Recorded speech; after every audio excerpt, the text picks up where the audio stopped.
Hola inversores, soy Eduardo de Inversores Sin Fronteras y hoy vamos a terminar el vídeo que dejamos por concluir sobre si invertir en China o en India. Ya vimos el tema de India y hoy vamos a ver la parte de China.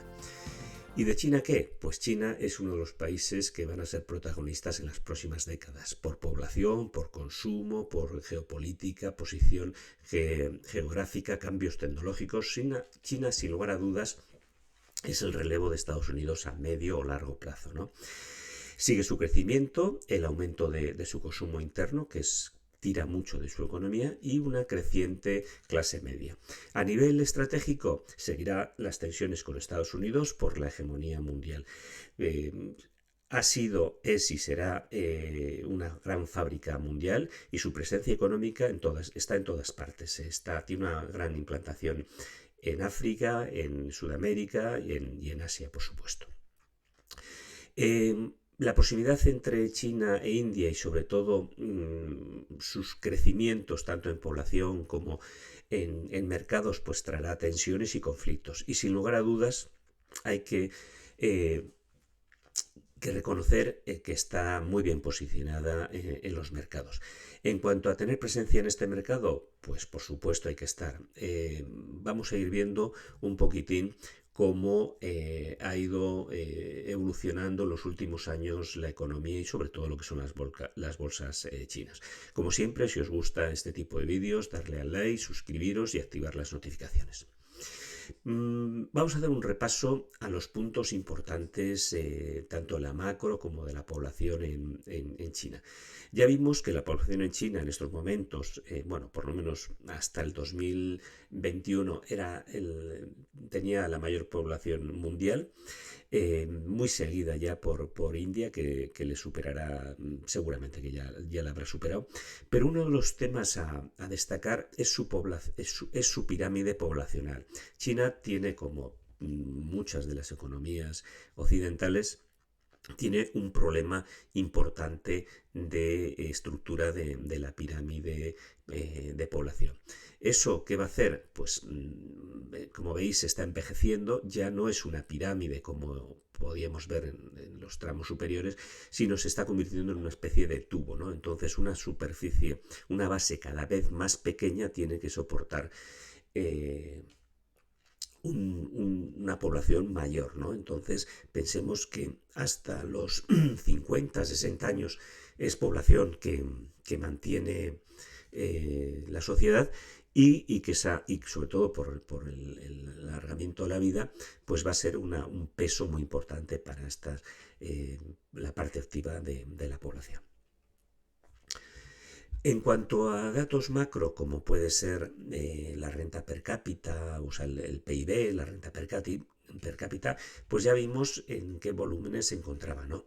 Muy próximos a los de Estados Unidos, que posiblemente en los próximos años le supere en PIB, pero todavía su renta per cápita es muy inferior, es del orden de 5 veces por lo menos inferior al tema de Estados Unidos, aunque se está creciendo día a día su clase media y la renta per cápita irá subiendo. También hemos visto que su crecimiento demográfico ya no es tan fuerte como era en décadas anteriores.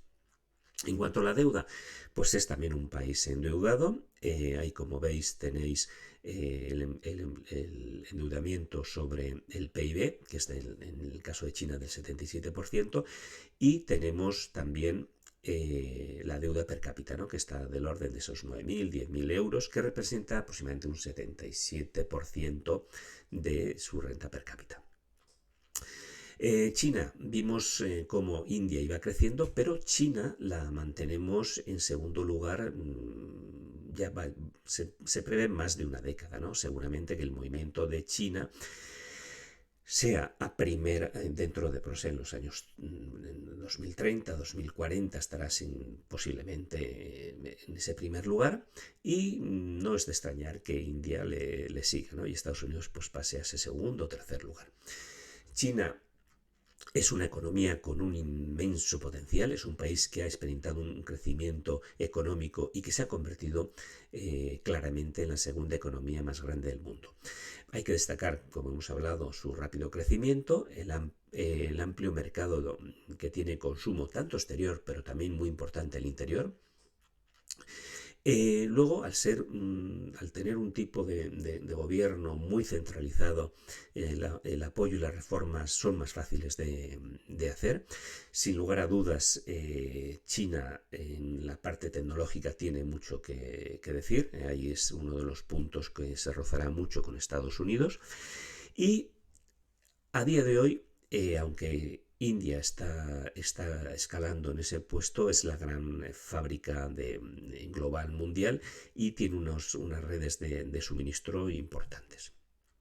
Vimos también sus 4 bolsas, tiene las 3 principales en Shanghái, Shenzhen y Hong Kong, y los índices. Ahí os dejo un poco, como veis, la caída ha sido muy importante. Tenemos como referencias, tenemos en la bolsa de Hong Kong, aquí están las 3 bolsas más importantes, pues tenemos el índice, en Hong Kong tenemos un índice que el principal está formado por 42 compañías que cotizan en este mercado y que representan aproximadamente el 65% de la bolsa. Luego en Shanghái tenemos otro índice interesante a seguir, que representa el 50%, que son las 50 compañías más grandes en cuanto a capitalización. Y luego tenemos el Shenzhen, que es una mezcla de los dos que llega a copar o representar unas 300 compañías. También vimos en el vídeo anterior cómo se habían comportado la bolsa del SP500 y el China A50, ¿no? Como vemos, han tenido unos años prácticamente solapados, pero en el 2021, al final de la pandemia, China pegó un crecimiento importante, pero empezó a caer y desde entonces no ha dejado de hacerlo. Fue la entrada en Estados Unidos de Biden y coincidió también con un debilitamiento, y sobre todo luego tuvimos en 2022 tuvimos la guerra en Rusia, Ucrania, que como veis a Estados Unidos le dio un repunte y en cambio a China lo sufrió. Tuvo una mejora, pero ha seguido cayendo y podemos ver que la caída la diferencial entre los dos índices pues es del orden del 68%, ¿no? Como veis, no solamente es que el SP500 haya subido un 51%, sino que teniendo en cuenta en este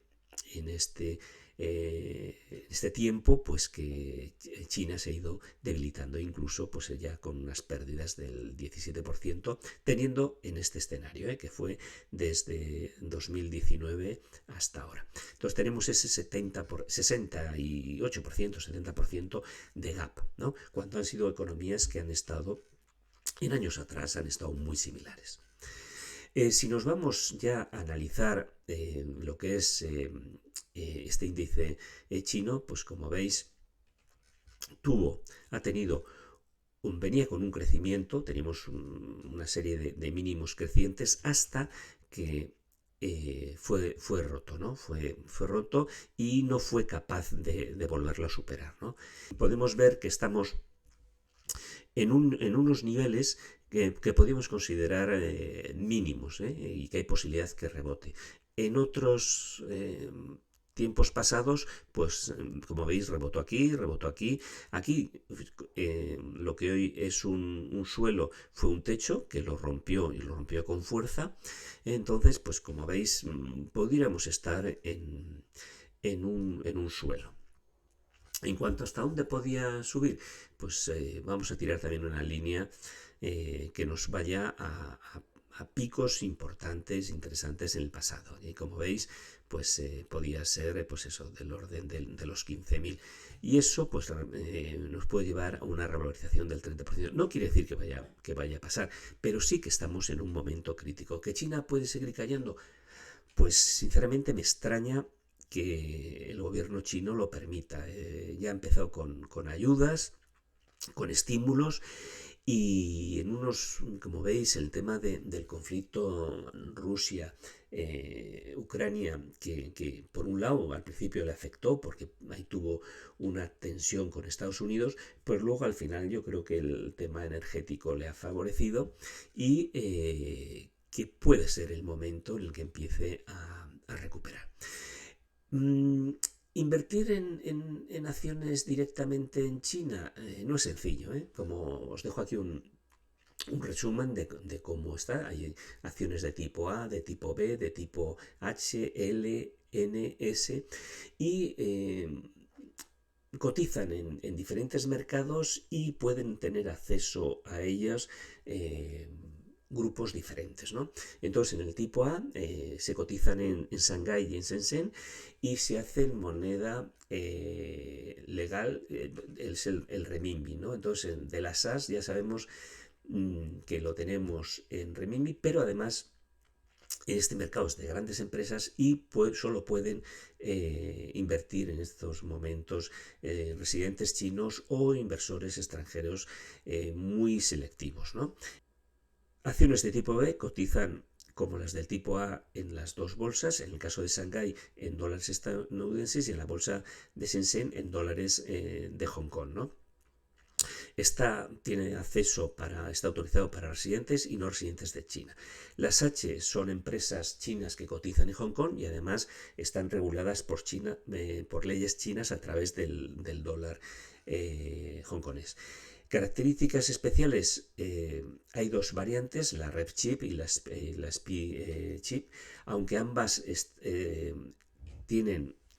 forman parte de negociaciones en el mercado chino. Las P principalmente carecen de participación del Estado y tienen la sede, sus empresas tienen la sede en paraísos fiscales. Y luego tenemos las L, las N, las S, que son las L, las que cotizan en Londres, las N en Nueva York y las S en Singapur, cada una de ellas en sus respectivas monedas. Con lo cual, ¿qué os tiene que quedar? Que en algunos casos no podremos entrar directamente, en otras y fundamental, veamos que están en monedas, en divisas diferentes del euro. Con lo cual, el riesgo de divisa aquí es importante. Bueno, para hacer el estudio de fondos un poco por encima, de fondos y ETFs, he cogido unos fondos y unos ETFs. Algunos de ellos no podéis entrar o tenéis que ver que están en moneda diferente al euro, ¿no? Vamos a ir viendo algunos casos.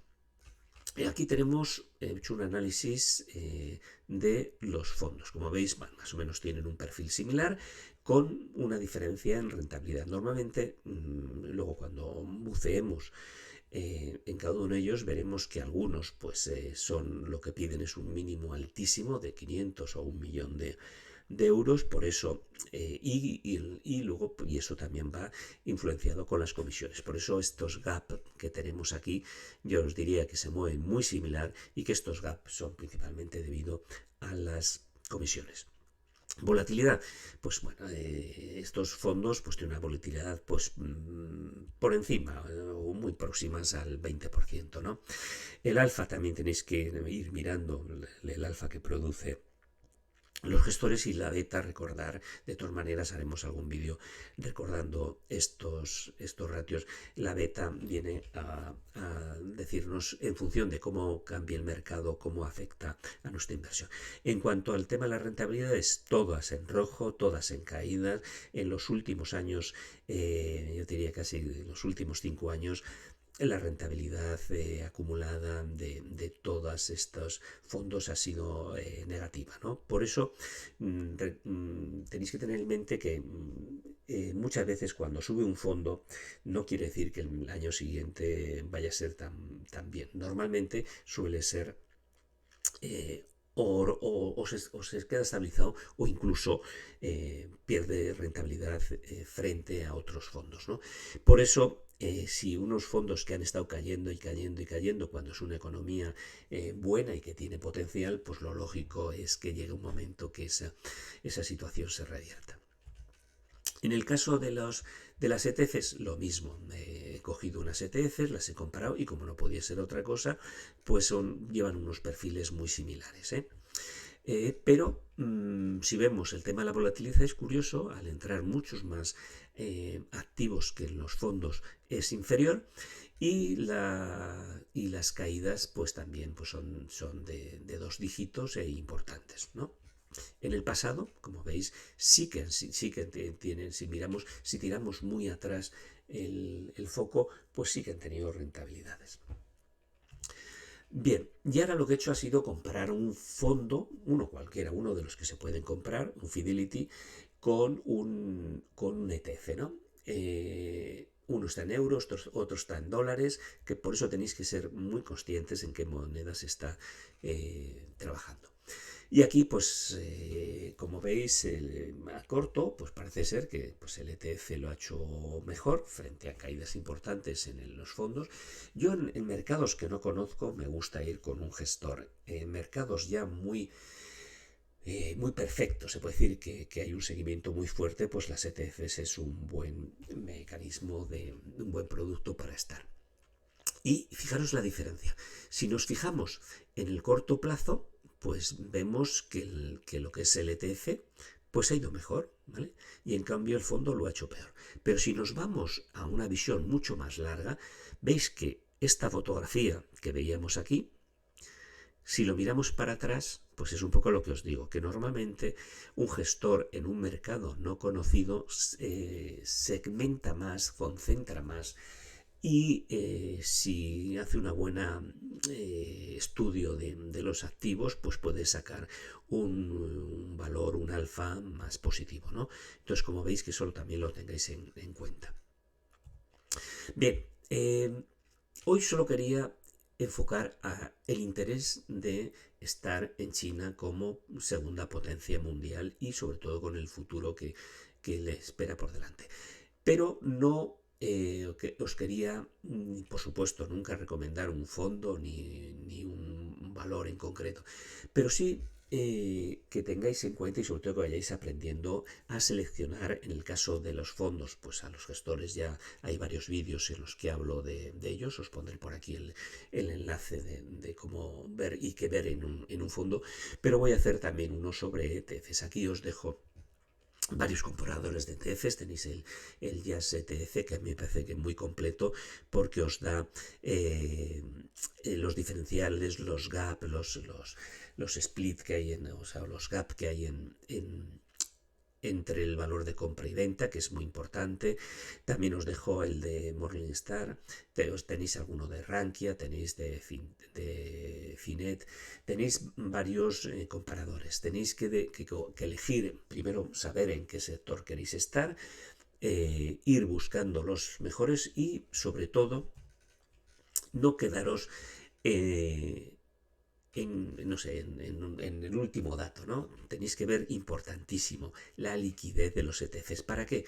Para que cuando queráis vender ese ETF, pues no os tengáis un gap muy grande entre compra y venta que os perjudique pues en 1,5 vuestra rentabilidad. Ver las comisiones, la volatilidad, las carteras, ver que sean carteras físicas más que sintéticas. Ves ese split o gap que hay entre compra y venta. El TER, que es un buen indicador rápido y resumen del tema de comisiones. Y luego, pues saber diferenciar entre las ETFs, las ETPs, las ETNs. Otro tema importante, a mí me gustan los ETFs de acumulación. ¿Para qué? Para no estar pagando continuamente cada vez que tengo dividendos, pues pagar ya el tema de los impuestos por esos dividendos. Sabéis que es mejor Hacienda hay que pagarla, pero a pagarla en el momento que nosotros nos interese y además de esta forma nos permite, llevando el acumulado, nos permite ver y utilizar ese dinero para ciertamente apalancarnos, ¿no? Llegará un momento que tendremos que pagar los impuestos y los pagamos. Y luego ver los mercados. En los mercados muchas veces cuando tenemos una ETF puede estar en 3 o 4 mercados, ¿no? Y sin incluso diferente, o si no es y si no, pues tenemos que ver cuánto se comercia en ese mercado, ¿no? La liquidez es importantísimo. Eso lo vamos a ver en próximos vídeos. Como siempre, no es ninguna recomendación, solamente pretendo informar y formar a los que empezáis en el mundo de la inversión. Y os espero, si os ha gustado, darle like, suscribiros, activar las notificaciones y os espero en los próximos vídeos. Muchas gracias.